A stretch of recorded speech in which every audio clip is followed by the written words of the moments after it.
여러분들이 나이가 들어서 주름이 생기는 이유가 뭔가요? 관리를 못해서 그런 겁니다.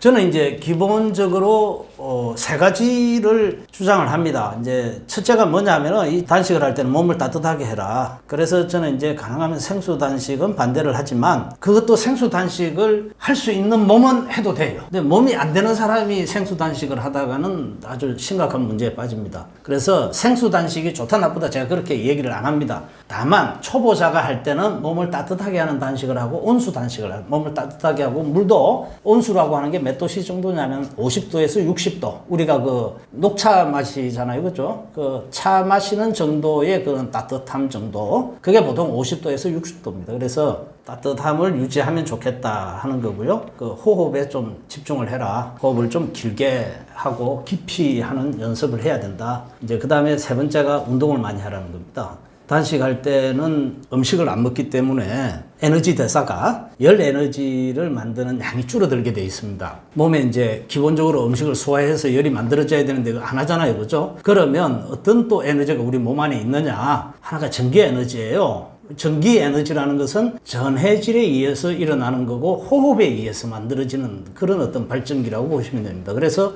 호흡을 깊고 길게 하는 연습을 많이 하셔야 됩니다. 그래서 비록 우리가 이제 내 몸에 휴식을 주는 거고 내 몸을 한번 청소를 하기 위한 불가피한 목적으로 단식을 하지만 그렇다고 해서 몸을 망가지게 내버려둬서는 안 되기 때문에 부족한 열 에너지를 전기 에너지와 운동 에너지로 채워야 된다는 얘기죠. 그 전기 에너지를 채우기 위해서 호흡을 길고 깊게 하는 연습을 하셔야 된다. 그 다음에 운동을 평소보다 더 많이 하셔야 된다. 격렬하게 하라는 얘기가 아니에요. 걷더라도 평소에 1시간을 내가 걸었다면 단식을 할 때는 2시간을 걸으셔도 좋다. 그렇게 해서 운동을 충분히 해주게 되면 오히려 그런 것들이 좀 몸의 청소를 좀 촉진시키는 그런 역할도 하고 있습니다. 그 외에 이제 제가 2가지 정도로 강조하는 게 단식을 할 때 실패하는 분들의 특징이 있습니다. 보통 이제 직업적으로 보면 강사들이에요. 직업적으로 말을 많이 해야 되니까. 그러니까 생활 단식이라는 게 있고 입소 단식이 있어요. 입소 단식은 단식원에 들어가서 거기서 하는 거고 생활 단식은 내가 직장 생활을 하면서 또는 학교에서 공부를 하면서 하는 게 생활 단식입니다.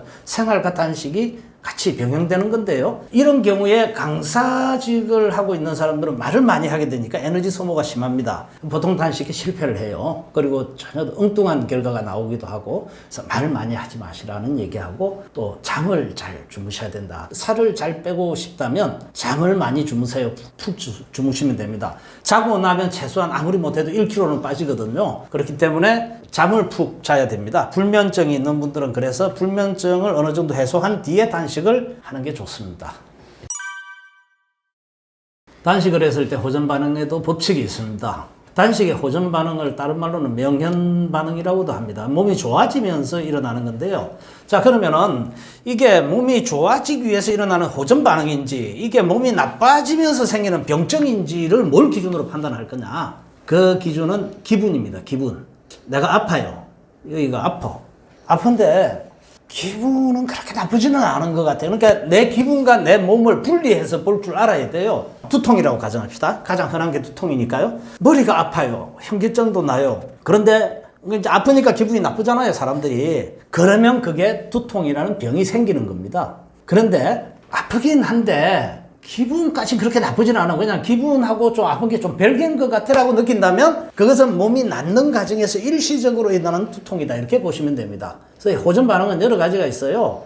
장이 안 좋은 사람들은 보통 이제 피부도 안 좋습니다. 여러분들이 피부에 뭐 점이 많이 생기거나 이랬으면은 그건 내 소화기관이 안 좋구나라고 보시면 거의 맞습니다. 그럼 이런 분들이 가장 먼저 일어나는 호전 반응이 뭐냐면 가려움증이 아주 다수예요. 아니면 이게 장이 되게 안 좋은 사람들은 두드러기가 나기도 합니다.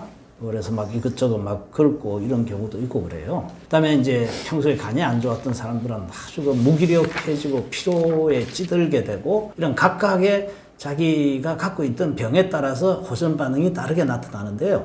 신기한 건 호전 반응이 어제는 가려움이 생겼어요. 그럼 오늘은 두통이 생겼어요. 내일은 뭐가 생길까요? 이런 호전 반응이 거의 없다는 겁니다. 이거는 아주 중증 질환자는 매일매일 이런 게 생기지만 일반적인 환자, 중환자가 아닌 일반적인 사람들한테서는 이틀에 한 번 생깁니다. 예를 들어서 오늘 내가 가려움증이 심했어요. 내일도 있을까요? 내일은 가렵지 않습니다. 그럼 모레는 더 가려워질까요? 아니요. 그렇지 않습니다.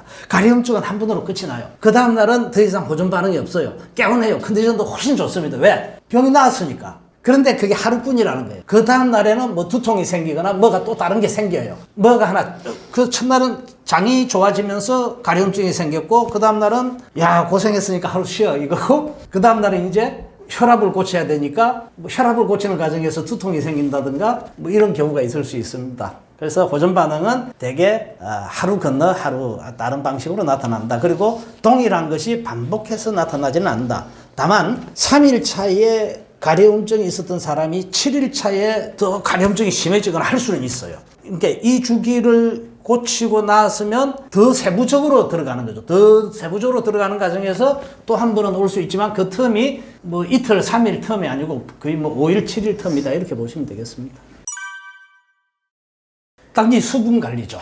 체내 수분 관리인데요. 여러분들이 나이가 들어서 주름이 생기는 이유가 뭔가요? 수분 관리를 못해서 그런 겁니다. 그럼 체내 수분을 관리하는 건 뭘까요? 근육이죠. 근육을 관리하는 건 뭘까요? 힘줄이죠. 체내 수분 관리가 이제 근육이라는 게 젖산이 끼면 경화가 돼요. 그런데 근육만 경화가 되는 게 아니고요. 여러분들이 아기였을 때 여러분들의 뼈는 경골이라는 게 없었습니다. 다 연골천지였어요. 연골이었습니다. 그러다가 이제 청소년기를 지나면서 연골이 서서히 경화가 됩니다. 단단해져요. 그러면서 맨 끄트머리에만 연골이 남아있고 나머지 다 경골로 바뀌어버립니다. 자, 나이가 이제 70이 됐어요. 이 연골이 경화가 일어나 버리면 이제 연골이 없어지고 경골만 남아있는 겁니다. 이걸 병원에 여러분들이 가면 뭐라고 하죠? 연골이 다 닳았어요. 라고 해요. 연골이 뭘 닳습니까? 닳기는. 이게 무슨 코로 다니는 무슨 내연기관차도 아니고 연골이 어디 부딪혀가 달라고 닳기는 연골이 다른 게 아니고 연골이 경화된 겁니다. 경골이 된 거예요. 근육도 마찬가지입니다. 젖산이 계속 생기면 단단해져요.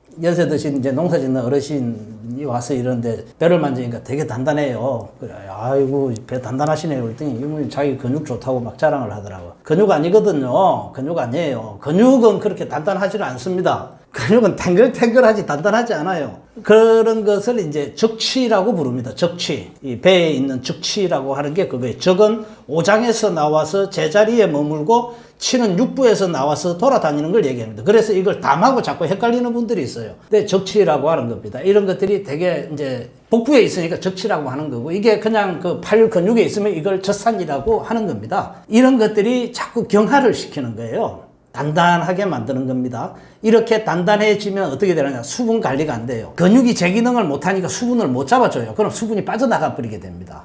이렇게 되면서 근육이 감소하고 주름도 많이 생기게 되고 이렇게 됩니다. 그러니까 체내 수분 관리를 하려면 어떻게 되나요? 첫째가 복식호흡, 두 번째가 근육 관리예요. 근육 관리. 이 두 가지가 아주 중요합니다.